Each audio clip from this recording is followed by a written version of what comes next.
I'd like to show you an exciting new resource for preaching and communicating effectively to your congregation or class, or just to use for personal study. It's the Butler Analytical Bible Expositor. Now when you open it up, you can open it up in parallel if you'd like so. And of course it'll track right along with your scripture just like any other commentary would.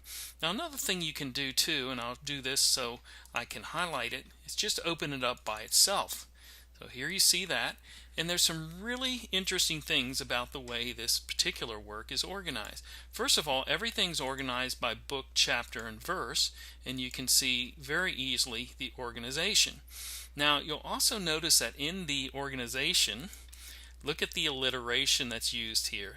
The Sabbath after creation, the summary of creation, the site of creation, the statutes of creation, the spouse in creation. So throughout this entire commentary, which is over 20,000 pages in total, alliteration is used extensively. So if you like alliteration or even want to use it occasionally in a sermon or in a teaching, this is the resource for you. Let me show you some ways that this is special in Accordance. Now you'll notice that Accordance organizes the reference works oftentimes by reference, title, English content, scripture, transliteration, bibliography, and page numbers. Some reference works or some modules actually have more categories than that, but this is quite extensive for a commentary, and these are things that people really like Accordance for. So here I'm going to change it first of all to titles. Okay, now I'm going to go over to my asterisk and I'm going to say show text as paragraphs. So this is not a commentary that is a topical commentary, but I can use it that way, and Butler is amazing in the way you can use this. So let me just type in something here. I'm going to type in the word joy. Look at this. The consequences of joy, the character of joy, the cause of this joy. Look at all this. The source of joy, the site of joy, superiority of joy.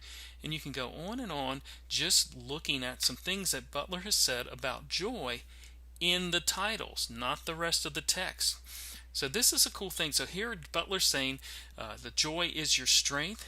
Joy has a great effect on a person. It's exhilarating. It rejuvenates. It re-energizes.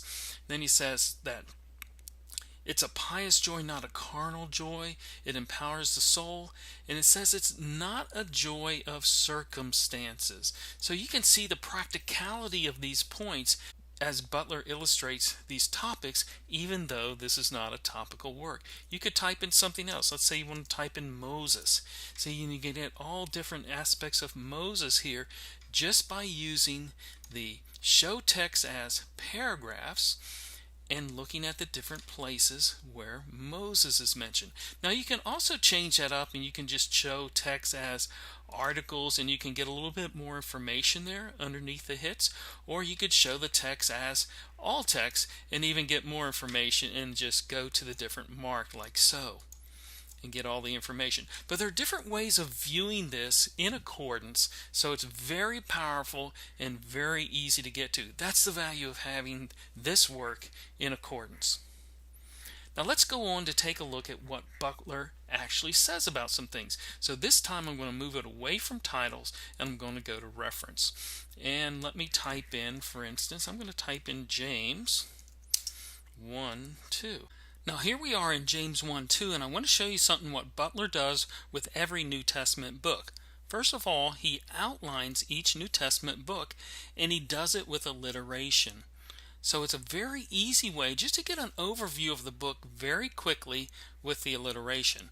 Now I'll go back here to the section that I wanted to show you on the problems of faith, and here's what Butler is talking about. He's dealing with the scripture in James 1:2 that says, "My brethren, count it all joy when you fall into diverse temptations." And here's what he says.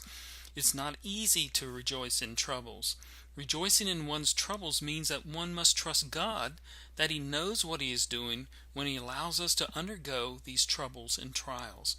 He then says that rejoicing in our troubles honors God by showing reverence for God's wisdom, which controls our situations in life. Part of faith is trusting divine wisdom for the way He orders our life circumstances. Then he's speaking of the Israelites when he says, Their murmuring and complaining really dishonored God, for it said they thought God's arrangements were defective. So here's my point. Can you see how these comments could communicate to a congregation or to a class you might teach? Or can you see how these thoughts could even be beneficial for your own personal study? This is what I'm talking about with Butler. He's well organized and he also communicates very effectively. Now, the Butler Analytical Bible Expositor has over 20,000 pages of commentary on the entire Bible. As I said earlier, it'll help you organize your thoughts because he's a very systematic and organized thinker. It helps us to present them in a way that easily communicates to our audience. This work is loaded with practical insights and information, especially if you like to use alliteration.